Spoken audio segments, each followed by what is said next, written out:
software, and it's not as easy to share with others either. To be able to work with this file, we're going to go into the File menu, and we're going to click Remux Recordings. Then we're going to go ahead and we're going to select the recording that we just made right here. We're going to open that, and then all we have to do is click Remux, and then OK. And now we can see that we have our recording remixed right here in MP4 format. It makes it a lot easier to use in an editing software or share. Now you might be wondering, what if I want to record directly to MP4? That's kind of a pain to record something and then have to go back and remix it. To be able to change the default, all you have to do is go down here in the settings and then go to Output and Recording. Or if you are in simple mode, you can just go right here and you can change your recording format.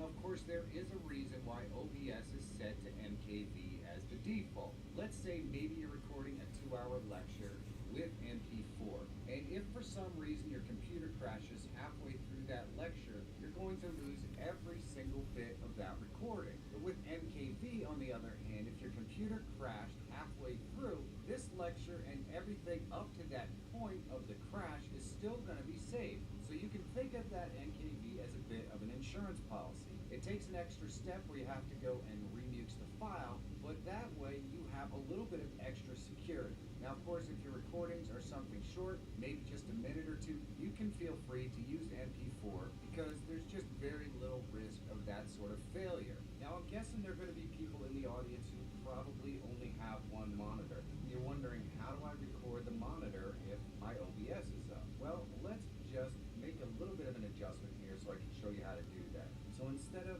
selecting my second display, let's select the one that we're using. You can see that this kind of creates this inception thing. But what I'm going to do is go ahead and hit record, and then I'm just going to minimize this, and there we go. So now we are recording our scene right here, and we can do whatever we want. Then all we have to do is go ahead again and click stop recording, and we're all set. Now the problem with that is, of course, that you have to do all this stuff, and it's pretty simple to actually just set up hotkeys. All we have to do is go into settings and hotkeys, and then what we can do is we can set hotkeys to start recording, to pause recording, and to stop recording. So we can set up a hotkey for this. Just go with F1, and we can actually set our stop recording for F2, and there we go. We can click apply and OK, and then what we can do is if I minimize this, I can just hit F1, and if we go in here, we're going to see that it's recording, and then we'll minimize it again. I'll hit F2. If we go in here, we will see that it stopped recording. So you can control it all with hotkeys. You don't actually have to worry about going and flipping back and forth to start and stop it. And you can actually control everything with hotkeys as well, just by going into settings and going into hotkeys. And you're going to see how much more important this is for someone who's using a single monitor later on. Now that you know the basics of how to use OBS to capture your display, next I want to show some of the more advanced uses of OBS. Now I want to show you how you can build a more complex scene. And I want to use the scene we just created as a base. So what I'm going to do is right click on that, and I'm going to select duplicate. Then I'm going to call it with webcam and click OK. And now we have two scenes that are exactly the same. I want to add a webcam to this, so let's click the plus, and we're going to go to video capture device. And I'm just going to call this camera and click OK.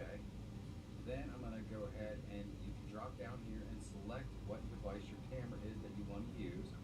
And the default looks pretty good. I'm just going to click OK. Now, of course, this camera just takes up the entire screen. So what I need to do is resize it. So we're going to make sure camera is selected so it has this red border. And then we can just drag the corners to adjust the size. And we can, of course, select it and move it anywhere we want on the screen.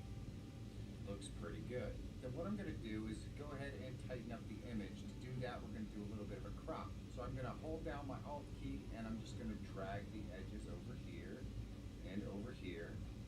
Crop this up so it's not covering so much of the background. So now we have a nice little image right here. Next, I want want to add a logo to the scene. So what I'm going to do is click the plus and I'm going to go to image and we'll just call this logo. And I'm going to click OK, and all I have to do is browse to the location where I have that logo and click open, and I'll click OK, and now we can size this up. We could crop this if we want. And just so you are aware, if we select desktop display capture, we can do the same thing with this. So if we only wanted to see a certain part of the display, we can crop that as well by holding down the Alt key. Now you can right click on this and go to transform, and you can just reset the transform if you want it to go back to the way it was. And there we go. Now we have our full thing. So now we have our little logo in here, and we have our camera. So what I want to do, I think, is add a little bit of a border around our camera. And so I'm just going to click the plus right here, and we're going to go to color source. And in color source, we're just going to leave it at color source and click OK. And we want to select the color for our color source. So let's just move it over here a little bit. And I'm going to go to select color. We can actually pick a color if we like. Boom, makes it the exact same color. And then OK. Now we have this big color piece here. And what I'm going to do is go ahead and shrink this up. I want this to be a border behind. Make it about that big and move it over the center. And as you can see, it is in front of the camera. Now you can move these really small increments by just making sure they have the red outline selected, and you can use the arrow keys to adjust it up and down. The stuff listed in sources goes from top to bottom. So the color source is the top layer. Our logo is right below that. Our camera is below that. But we want this color source to be below our camera. So all we have to do is go ahead and drag it down below our camera, and there we go. So now it is below our camera.